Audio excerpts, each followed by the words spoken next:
हम हाउसवाइफ्स अपने daily routine के सारे काम परफेक्ट तरीके से करना चाहती हैं, लेकिन इन कामों को परफेक्ट तरीके से करने के लिए हमें कुछ टिप्स की भी ज़रूरत पड़ती रहती है। तो मैं अपने कुछ टिप्स जो है ना आप लोगों के साथ आज शेयर कर रही हूँ, जो कि मनी सेविंग भी हैं और टाइम सेविंग भी। वक्तन फ़वक्तन वैसे भी मैं आप लोगों के साथ काफ़ी सारी अपनी टिप्स जो है वो शेयर करती रहती हूँ।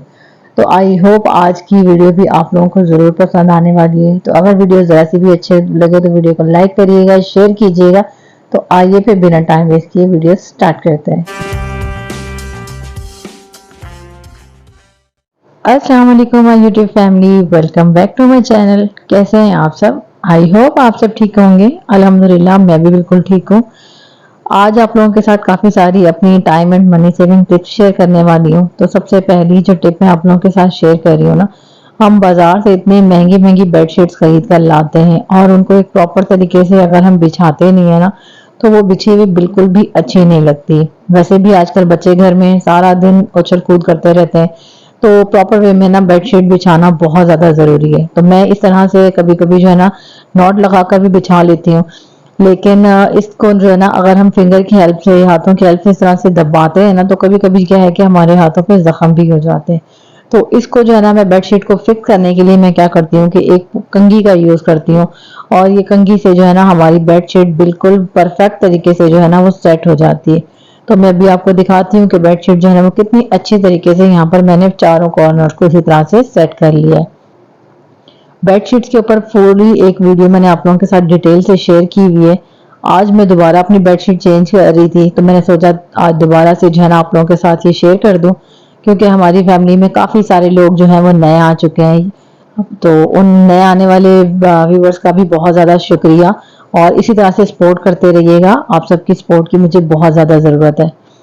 तो नेक्स्ट टिप मेरी ये है कि सोफे के महंगे महंगे कवर्स लेने से बेहतर है कि हमारे घर में पुरानी बेडशीट्स होती है ना, तो इस तरह से जो है ना वो बेडशीट्स बिछाकर आप अपने सोफे को जो है ना वो कवर कर सकते हैं, और बच्चों के गंदे हाथ लगने से जो है ना वो बचा सकते हैं। मैं कॉर्नर पर जो है ना मैंने जो बास्केट रखी है उसके ऊपर भी इसी तरह से उसका पीलो कवर लगा देती हूँ, और ये कॉर्नर मैंने इसी तरह से सेट किया हुआ है। तो इसकी भी डिटेल की वीडियोस आप लोगों के साथ ऑलरेडी शेयर की हुई हैं। न्यू आने वाले सब्सक्राइबर से हम्बल रिक्वेस्ट है कि वो मेरी पुरानी वीडियोस को ज़रूर वॉच कर लें। मैट तो हम सबके घरों में ही होते हैं। कभी कभी क्या होता है कि बच्चों वाला घर होना, तो वो बच्चे बार बार उछल कूद करते हैं और ये मैट जो है ना इस तरह से फोल्ड हो जाते हैं। तो मेरे बच्चे भी माशाल्लाह से बहुत ज़्यादा उछल कूद करते हैं, तो ये मैट ना एक तरफ से फोल्ड हो रहा था। तो इसको फिक्स करने के लिए मैंने यहाँ पर क्या किया है कि दोनों कॉर्नर्स पे ना डबल साइडेड टेप लगा दी है। एक तो डबल साइडेड टेप लगाने का ये फायदा होगा कि जब भी आपको निकालनी होगी बड़े इजी से जो है ना ये निकल जाएगी। और दूसरा ये जो है ना जो मुड़ता रहता है ना, बार बार फोल्ड होता रहता है मैट, ये भी बच्चों के उछल कूद करने से जो है ना वो फोल्ड नहीं होगा, और ये मैट जो है ना एक ही जगह फिक्स होकर रहेगा। तो इससे आपके बच्चे जितना भी उछल कूद करेंगे, यहाँ से भागेंगे ना, तो स्लिप होके बच्चे गिरेंगे भी नहीं। तो कैसी लग रही है आपको मेरी आज की छोटी छोटी टिप्स?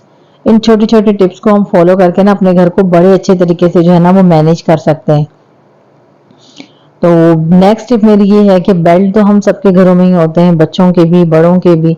तो इनको ऑर्गेनाइज करके रखना भी बहुत ज़्यादा ज़रूरी होता है, वरना टाइम पे जब हमें चीज़ मिलती नहीं है ना, तो उससे हमें बहुत ज़्यादा परेशानी हो जाती है। तो मैं बेल्ट को जो है ना वो किस तरह से ऑर्गेनाइज करती हूँ, एक हैंगर लेती हूँ और बड़ों के छोटों के जितने भी मेरे घर में बेल्ट वगैरह होते हैं ना, वो सारे जो है ना मैं जिस तरह से वीडियो में शो कर रही हूँ ना, इसी तरह से जो है ना वो सारे इस एक ही हैंगर के ऊपर हैंग कर लेती हूँ।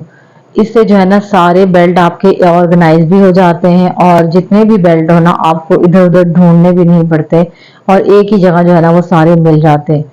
ये एक हैंगर का कमाल देखें कि जितने भी बेल्ट होंगे वो सारे एक ही जगह ऑर्गेनाइज हो जाएंगे, और इस तरह से बेल्ट रखने से ये बेल्ट खराब भी नहीं होते बहुत जल्दी, और आपका टाइम भी जो है ना वो काफी सेफ हो जाता है, आपको इधर उधर ढूंढने भी नहीं पड़ते।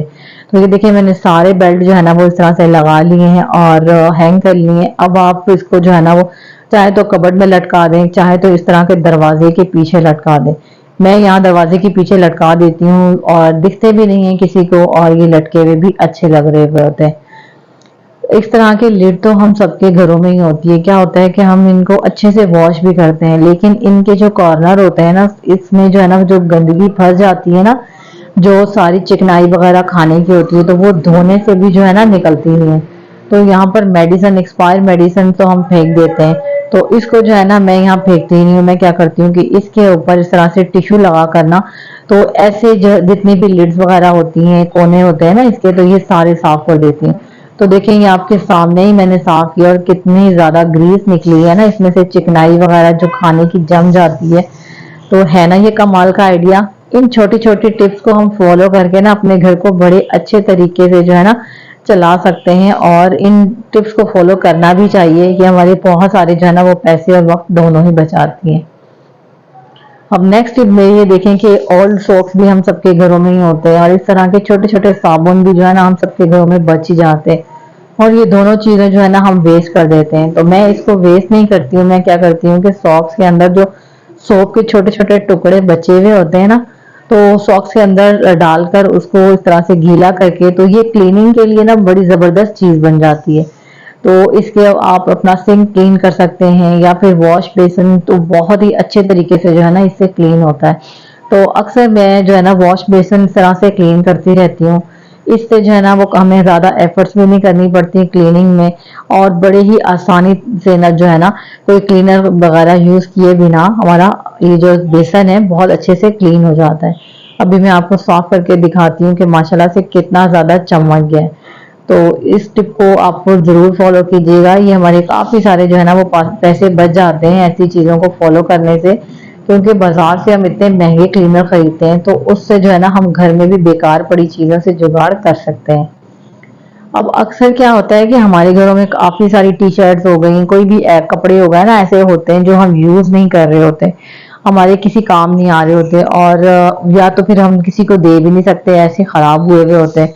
तो मैं क्या करती हूँ कि इस तरह के जितने भी कपड़े हो ना उनको इस तरह से कटिंग कर लेती हूँ, छोटे छोटे पीसेस करके ना उनको ऑर्गेनाइज करके जो है ना मैं रख देती हूँ। देखें एक ही टी शर्ट से मैंने कितने सारे जो है ना ये कपड़े के पीसेस बना लिए हैं।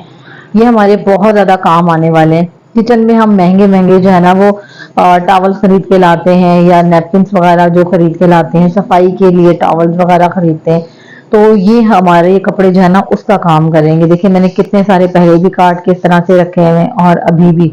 तो मैंने एक बॉक्स इस तरह से रखा हुआ है, और उसके अंदर ना मैं सारे कर देती हूँ। जैसे ही हमें किचन में जरूरत पड़ती है ना, कोई चीज गिर जाए चाय वगैरह की, तो इसको फौरन से जो है ना क्लीन कर लें, और आप चाहें तो इसको वेस्ट कर लें, अगर आप चाहें तो इसको वॉश करके अगेन आप रख सकते हैं।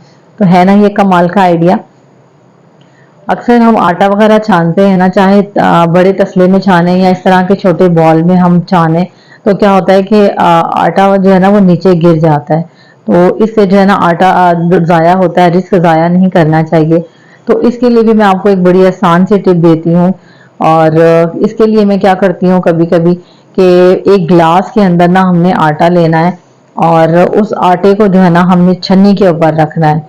तो फिर इस तरह से आटा हम छानेंगे ना, तो आटा हमारा जो है वो बिल्कुल भी वेस्ट नहीं होगा, और बड़ी ही आसानी से जो है ना आटे को हम छान लेंगे। इन छोटी छोटी टिप्स को फॉलो करके ना हम अपना काफी सारा वक्त जो है ना बचा लेते हैं। देखिए जैसे आटा नीचे गिरा, तो उसको क्लीनिंग करने के लिए भी ना मुझे टाइम लगाना पड़ा, और इससे जो है ना वो किचन में टाइम एक्स्ट्रा लगता है। तो आजकल इतनी शदीद गर्मी है ना, जितना हो सकता है किचन में कम टाइम लगाएं और अपनी जिंदगी को आसान बनाएं। तो कैसी लगी आपको मेरी आज की टिप्स, कमेंट करके जरूर बताइएगा। और आप लोगों के कमेंट्स पढ़ के ना मुझे बहुत ज्यादा मोटिवेशन मिलती है। तो प्लीज इसी तरह से कमेंट्स करते रहिएगा, सपोर्ट करते रहिएगा। इंशाल्लाह मिलती हूँ नेक्स्ट वीडियो में। टिल देन अल्लाह हाफिज।